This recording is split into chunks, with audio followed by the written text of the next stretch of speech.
بسم الله الرحمن الرحيم. نحمده ونصلي على رسوله الكريم. أما بعد فأعوذ بالله من الشيطان الرجيم. بسم الله الرحمن الرحيم. والعصر إن الإنسان لفي خسر إلا الذين آمنوا وعملوا الصالحات وتواصوا بالحق وتواصوا بالصبر. صدق اللہ العظیم. بزم فکر اقبال راولپنڈی کی جانب سے آپ تمام احباب کو خوش آمدید اور السلام علیکم. جیسا کہ آپ جانتے ہیں کہ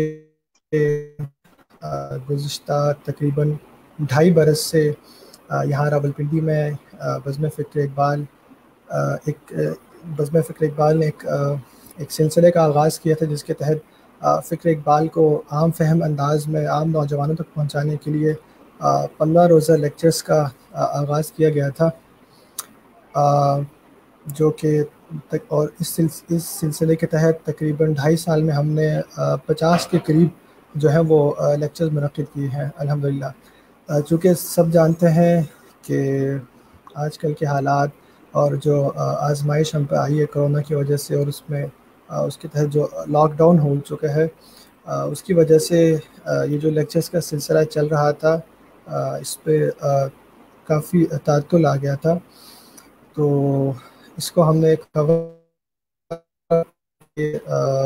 ماڈرن ٹیکنالوجی کو استعمال ہم کر رہے ہیں. اس سے پہلے ہم اپریل میں ایک آن لائن کانفرنس منعقد کروا چکے ہیں فکر اقبال کی معنویت کے عنوان سے، عصر حاضر میں فکر اقبال کی معنویت کے نام سے، اور اس میں الحمدللہ سے پاکستان کے مختلف شہروں سے اور بیرون ممالک سے بھی لوگوں نے شرکت کی، اور کچھ اسکالرز جو انڈیا سے بھی تھے، انہوں نے بھی انڈین کشمیر سے تھے، وہاں سے انہوں نے شرکت کی، اور اس میں پاکستان کے نامور ماہرین اقبالیات نے بھی شرکت کی.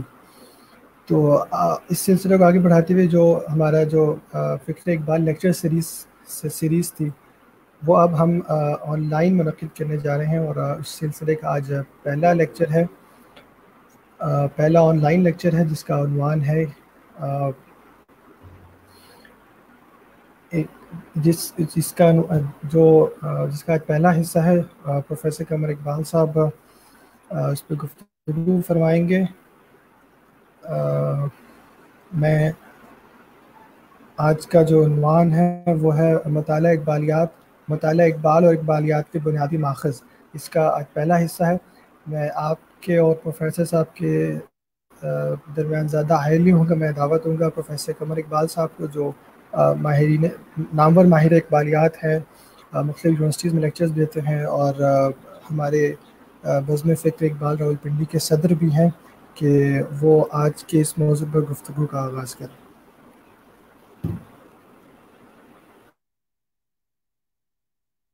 بہت شکریہ زین. نحمدہ و نصلی علی رسولہ الکریم. اما بعد فاعوذ باللہ من الشیطان الرجیم. بسم اللہ الرحمن الرحیم. سبحان اللہ والحمد للہ ولا الہ الا اللہ واللہ اکبر ولا حول ولا قوۃ الا باللہ العلی العظیم.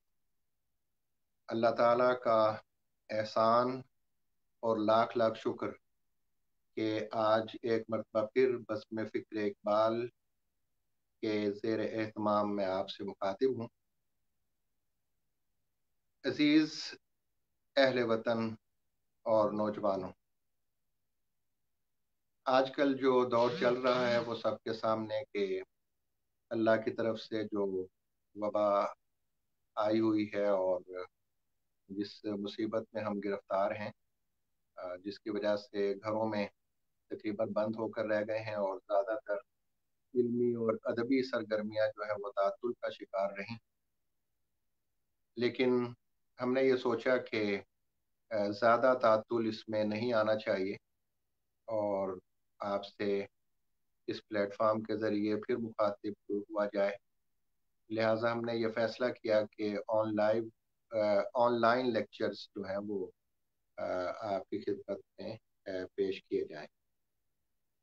پہلے تو یہ اللہ تعالیٰ سے دعا ہے کہ اس آزمائش سے عالم انسانیت اور ہم پاکستان میں گزر رہے ہیں، اس سے ہمیں جلد از جلد اللہ تعالیٰ نجات عطا فرمائے اور خیر و برکت اور عافیت عطا فرمائے. آج کا جو موضوع ہے وہ فکر اقبال یا مطالعہ اقبال و اقبالیات کے بنیادی ماخذ، یہ بہت اہم موضوع ہے۔ یہ سب کے سامنے بات ہے کہ ہماری بزم کا مقصد جو ہے وہ یہ ہے کہ نوجوانوں کی اصلاح کی جائے فکر اقبال کے ذریعے۔ تو فکر اقبال کو جب ہم دیکھتے ہیں اور فکر اقبال کا اور اقبالیات کا جب مطالعہ کرتے ہیں تو اس ضمن میں ہمیں ضرورت پڑتی ہے کہ بنیادی ماخذ جو ہیں وہ ہمارے سامنے ہوں، اور اصل ماخذ جو ہیں اقبال کو، اقبالیات کو سمجھنے کے لیے ان تک ہماری دسترس ہونی چاہیے۔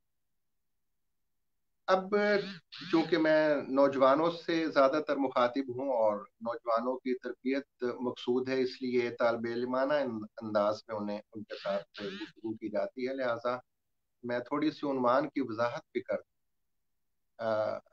ماخذ کا مطلب ہوتا ہے وہ چیز جس سے کچھ ہم اخذ کرتے ہیں، جس سے کچھ ہم لیتے ہیں، جس سے کچھ حاصل کرتے ہیں۔